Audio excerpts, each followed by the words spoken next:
In the brutal world of Jujutsu Kaisen, strength is the ultimate currency, and by that metric, Satoru Gojo was the undisputed king.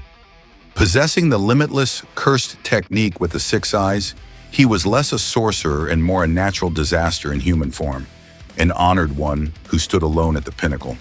His death at the hands of Ryomen Sukuna was a cataclysmic narrative event, a blow that left fans reeling.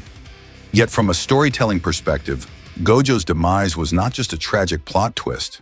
It was a necessary and masterful stroke that invigorated the series, fulfilled his deepest mission, and forced the new generation to inherit the world he fought to change. The Tyranny of Strength. A story with no stakes. For all his charisma and revolutionary ideals, Gojo's overwhelming power presented a fundamental narrative problem. He was a deus ex machina in human form. As long as Gojo was present, any major threat ultimately felt hollow. The audience and the characters operated with the unspoken understanding that if things got truly dire, Gojo would appear and handle it. This diminished tension and limited the growth of other characters. The story's central conflict, the fight against Sukuna and Kenjaku, could never reach its full, terrifying potential with the world's strongest safety net still intact.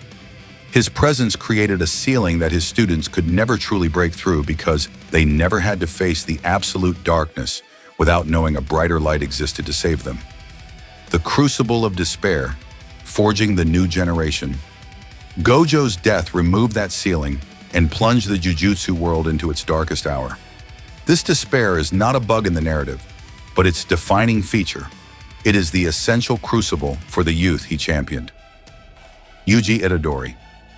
No longer the apprentice under an invincible mentor, Yuji is now forced to embody the very core of self-sacrifice and strength that Gojo saw in him.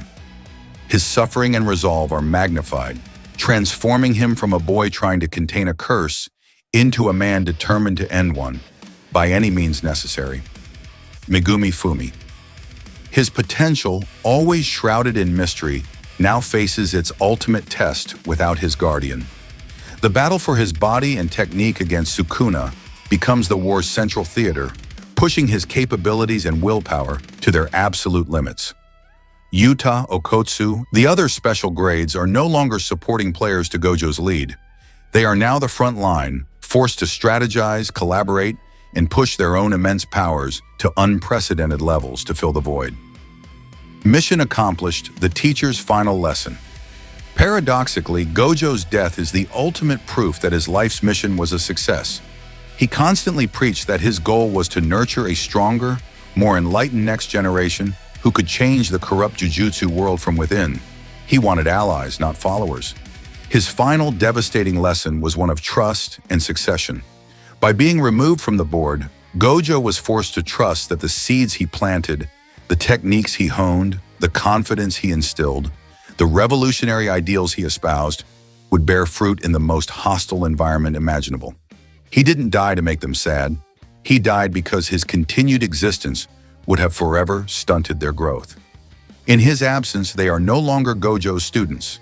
They have become sorcerers in their own right, standing on their own 2 feet against the King of Curses. New storylines and elevated stakes. Narratively, Gojo's death unlocked a higher tier of storytelling, the true horror of Sukuna. Sukuna is no longer just the big bad. He is an unchained calamity, forcing every character to confront the abyss without a guaranteed savior. The stakes are now existential. Strategic warfare. Battles are no longer about holding out until Gojo arrives. They are now about desperate, cunning strategy, alliances of necessity, and sacrifices with real, lasting consequences. Philosophical inheritance. The youth must now decide what kind of world they will build. Will they cling to Gojo's ideals of protecting the weak, or will the despair forge them into something colder and more pragmatic? In conclusion, Satoru Gojo's death was the narrative equivalent of removing a dam, the controlled, contained flow of the story, where he regulated the threat level, burst open, releasing a torrent of consequence, despair, and desperate growth. It was the final brutal gift from a teacher who loved his students too much to let them live in his shadow.